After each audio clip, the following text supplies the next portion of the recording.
Ətrafınıza baxın. Dəyişməyən bir şey varmı? İnsanlar qocalır, iqlim dəyişir, əvvəl münasibətdə olduğumuz insanlarla əlaqələrimiz itir. Eramızdan əvvəl 6-cı əsrdə yaşamış Efesli Heraklit də tam olaraq bunu müşahidə etmişdi. Heraklitə görə kainatda yeganə dəyişməz qanun elə dəyişikliyin özü idi. Qalan hər bir şey isə dəyişməyə məhkum idi. Lakin Heraklitin bu ideyası qədim Yunan dünyasında inanılmaz bir reaksiya yaratmışdı.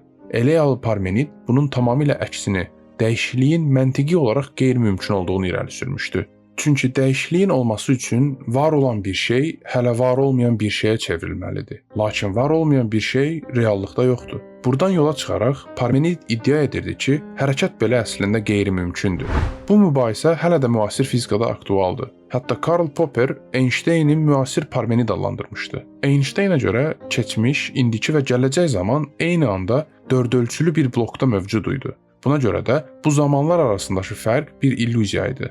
Bəs niyə Parmenid kimi filosoflar dəyişiklik ideyasına bu qədər qarşıydılar? Əslində biraz dərindən düşünsək, bu gün biz özümüz də dəyişikliyə qarşı deyilikmi? Məsələn, biz köçmək və ya işimizi dəyişmək istəmirik. Çünki hər şey sıfırdan başlamaq qorxuludur. Süni intellektin həyatımıza daxil olmasından narahat oluruq. Çünki bu dəyişikliyin bizi hara aparacağını bilmirik. Bəlkə də buna görə Heraklit və Parmenid arasındakı mübahisə 2500 ildən sonra da bitməyib. Çünki bu mübahisə sadəcə kainat haqqında deyil, həm də insan təbiəti haqqındadır.